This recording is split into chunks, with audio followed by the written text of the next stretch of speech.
Welcome back in to the Clay Edwards Show. Let's jump straight back in with our call. All right, brother, we got about 3 minutes here. I'm gonna give you about 90 seconds here. Rip, say whatever you want to go off your chest. All right, I got to tell you, man, I'm very disappointed in you that you will say on one hand you want to see young black men stop killing themselves, which they're by killing each other, they're killing themselves, but yet you don't have that same value of life for all the young white men who are killing themselves in your community.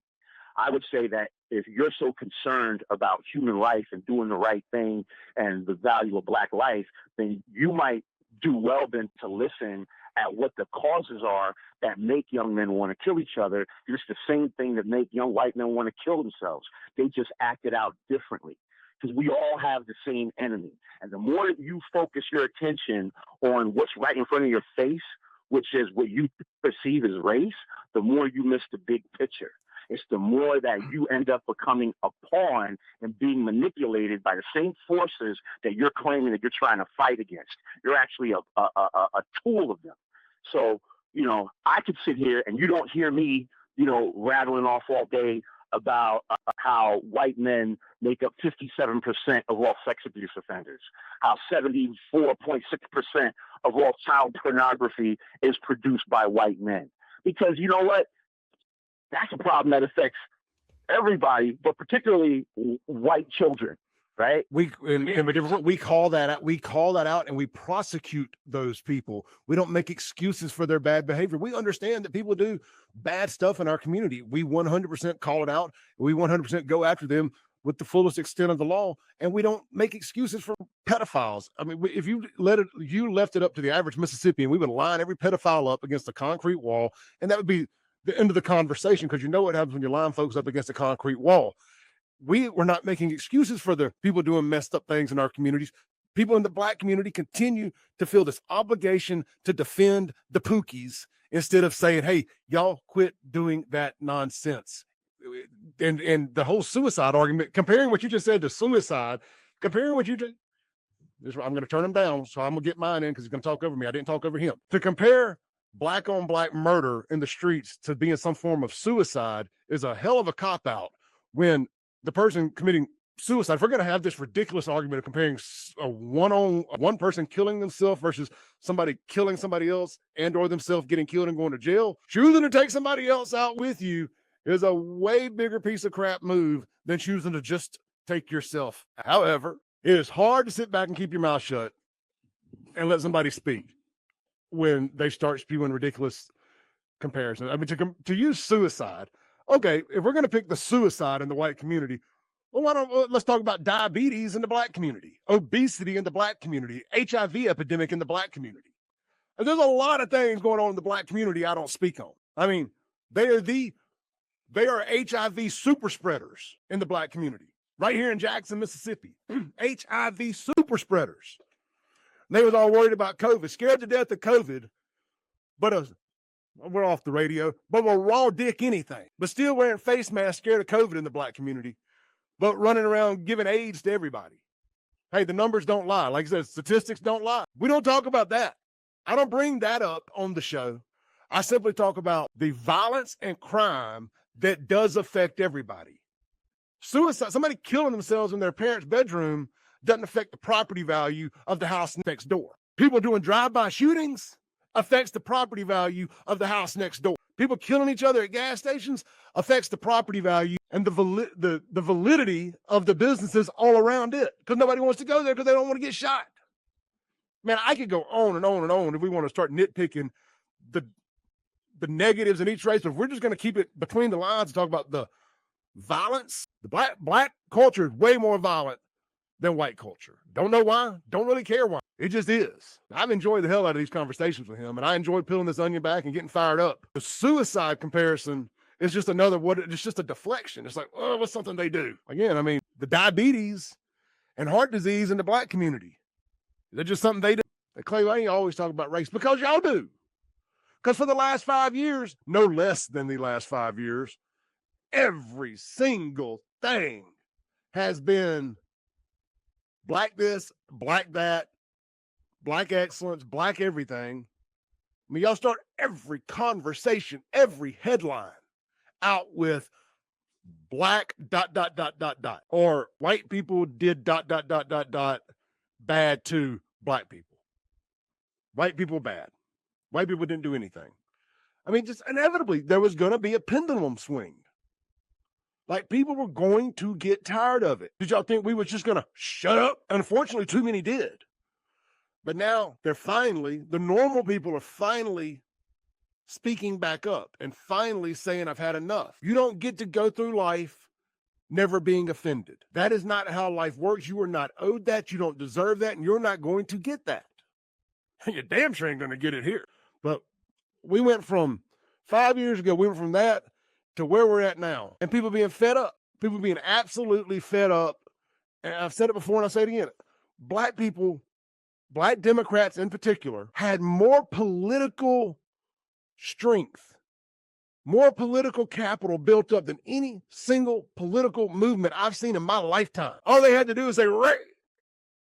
It's not some corporation was scratching $1 million check. I mean, they didn't even have to say the whole word racism. But race. Oh, no. How much money do you want? How much money do you need? We went from that to we's tired, Black fatigue, and Shiloh Hendricks being able to raise $1 million after saying the N-word, after calling a 5-year-old the N-word. What BLM did, what BLM did, and what this urban Black culture has done for race relations in the last 5 years has set race relations back in this country no less than 50 years. Let's take a call. I think we got Mr. Dixon on the line. Mr. Dixon, good morning. Happy Memorial Day. Man, I'm doing good. Just being retrospective this morning. What we need to do is keep this fact in mind. I know you're up on the break, so Oh, you're good. We can blow through it. Talk as long as you need to. You've got to remember that the so-called black people that we're talking about don't control anything. They don't set the agenda. They don't pose the narrative. What we need to do is find out who the puppet masters are. Because, see, it's blacks today. Tomorrow it might be Asians. And the week after that, it might be Hispanics doing the same thing. There was this guy standing out there holding a sign for a furniture company that was having a big sale over in the old Kmart building and on that strip mall there by the old putt and stuff. TG&Y, I think, whatever, I don't know. The old Kmart building. And keep in mind, JPD had a, I don't know if it was a precinct or co-headquarters or whatever. They had a precinct, that's what it was, over there at the Metro Center at the time. City of Jackson had some offices over there. Water department was there. And somebody came through that intersection and just started shooting at the guy that was holding the furniture sign. I can't fathom it was any type of retaliation or anything. Who cares if it was? You still don't do that in public. You know, I know out there in Brandon, you know, where I live now, you know, I'm sure there's people that don't like one another, but they don't shoot them at the gas station when they see them. They don't shoot them at the intersection when they see them. I mean, to the best of my knowledge, there's only been like one black on black type, typical, what you would consider Jackson type incident. That was when a guy was, like, let me say allegedly here, selling a stolen gun, and they tried to rob him and he shot them. And I guess he ended up getting off of it. And apparently it's the same guy that was riding that 4-wheeler down the street. I don't know if y'all saw that video I posted where I was riding one of those back roads over there in Brandon. What's that road called? It don't matter. It's irrelevant. But, and the guy's riding the 4-wheeler down and passes us on it's me and Fred Shanks, and we're going to get something to eat there. And guy passes us on a 4-wheeler over a double yellow line, going over a hill. Can't see what's coming over the hill. We couldn't see it in the car. I know he couldn't see it on the 4-wheeler. And I posted that. It was just like, you know, nobody ever thinks about all the things that could go wrong. A car could have come over that hill, seen the 4-wheeler, instinctively swerved, hit us head on, whatever. No, but again, cognitive dissonance. You know, you post it and people, all they could see was Clay posted something that a black guy was doing on a 4-wheeler. You're shut up, racist. Anyway, like jumping down a rabbit hole there, really irrelevant. But the point being, the one guy that committed a crime that seems similar to that, to a Jackson type, black on black shooting. Actually got off of it in Rankin County. Go figure. And then they said it was self-defense.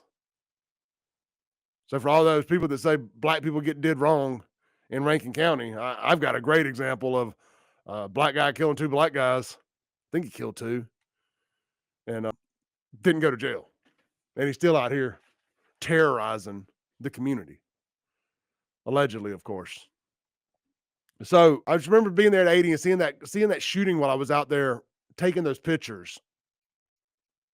And then it's just how the community acts. And I know my guy from New York is going to call back in today, and he thinks I have a blind spot. It's not a blind spot. It's reality. I see reality. Things are just different. Like situations are handled differently.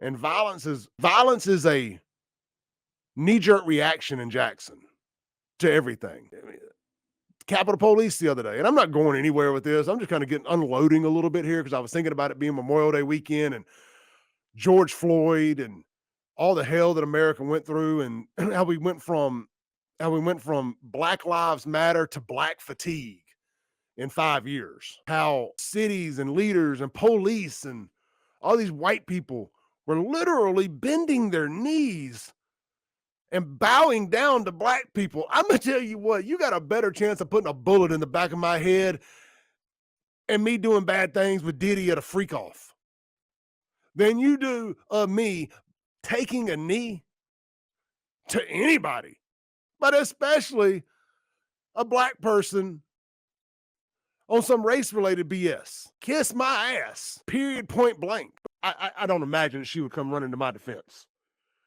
you know, if the roles were reversed, but I don't expect her to, nor would I ask her or anybody else to, because I understand what I do. You know what I mean? And I get it. If you don't want to defend me, great. I'm a big boy. I got myself here. I'll keep myself here. Well, I got here with help. Y'all know what I'm saying. I mean that humbly. I'm just saying, I'm a big boy. If I screw up, I'll deal with the consequences from it and figure it out like I have everything else in life. Barbie did not do anything wrong. Luther Kane and the local mob decided they had had enough of seeing white women on the news. So older Southern white women on the news in Jackson, Mississippi, the blackest city in America. And they got her fired. Period. No allegedly to this. Period. Well, I can't get behind anything these clowns do. I mean, all the stuff going on in the black community in Jackson, all the terror and chaos and murder and corruption, and that's what you focused your energy on? Getting Barbie Bassett fired? But that's what the temperature in the room was like, up to about a year ago. But, 4 years of the Biden administration, like I said, a lot of good came out of it. A lot of good came out of giving these people a lot of power, because they showed that they can't play from the lead well. Some people are just meant to be the underdog. They showed that when you give them the championship, when you give them the brass ring, they ain't built for prime time. I think that's a Kim Wade quote. I feel like I stole that from Kim Wade. If I did, let me credit Kim Wade. Because they focused their energy not on equality, but they wanted revenge on anybody that looked and or sounded like anybody that ever did them wrong. Knowing damn well Barbie Bassett ain't never done anybody wrong. Of course, speaking of Mazda Jackson, let's go to my buddy up there in New York City and see what's going on the East Coast this morning. Happy Memorial Day, my friend. Happy Memorial Day, my friend. How are you? I'm doing good this morning, man. Right, but I think that if you look at the cycle of America, every 20 years, you need something that kind of pushes the envelope for the culture and the society that moves us toward the ultimate goal of certain people. And I think if you look at the beginning of 2020, people were talking about how the pandemic, the virus, wasn't transmissible from person to person, from human to human. That was put out in the media. And then we found out that it was. And then we started locking everybody down. And there was a guy who was in the Oval Office that had a big ass target on his back. And this was the perfect opportunity. I believe that 2020, a lot of the chaos that we saw was very much manipulated to make the guy in office look bad. I agree. And can I ask this? Let me ask you this real quick. Were you a Trump supporter post, before 2020? I mean, are you an OG Trump supporter, or are you a post Joe Biden era, this is really going bad, I'm going a different direction Trump supporter? Either one's fine. I'm just curious. Well, let me just answer that with a little bit of background, just a little tiny bit. I only voted. I voted when I was 18 in 1990, and I voted for Bill Clinton. And the experience of that, I can't tell you why, but I felt dirty and used as soon as I walked out of that booth. It was just the experience that I had with the person. It was my first time voting. I'm like, yeah, I'm voting for the president. This is important. Exercising my right to vote, blah, blah, blah. And something in my spirit felt wrong after I walked out of that booth. And so I didn't vote again until 2020. And I didn't vote again, but I was able to predict the winner of every presidential election minimum 6 months before the election actually happened. I've never been wrong about a presidential election, not one time. In 2008, when Barack was on stage at the first Democratic primary, they asked him a question. And the question was, if you had actionable intel that Osama bin Laden was in Pakistan, would you wait for permission from President Musharraf to cross the border and get bin Laden? And Obama's answer was basically, no, I wouldn't wait for permission. And at that moment, with all 8 candidates on stage, Hillary Clinton included, I said, it's a wrap. That's the guy. That's the guy that's going to be the president. I basically slept through that entire election because if you watch enough pro wrestling, there's a pattern of how presidents get elected. Heel president, face president, and it always follows a policy. So when 2016 came, I didn't take any of it seriously. I hadn't voted since 1990. And then, Trump announces that he's running, and he said something in his speech that made my ears perk up. And when I'm not going to say it on the air, but he said something in the speech that was like, whoa, what the hell is this guy talking about? Like, is he really going to go there? I'll tell you what it was for me in that first speech when he said they ain't sending their best over here, they're sending some bad hombres. That was it. That was it for me. Signed, sealed, delivered. It was in that moment. Really, it was just that BDE he represented. He had coming down that gold escalator with Melania. But when he mentioned the bad hombres, I was like, oh, he said the quiet part out loud. I like I said, I'm not going to say what it was for me, but when he won, because I always thought it was rigged. I thought it was always going to be rigged. So when he won, I'm like, this guy's not part of the program.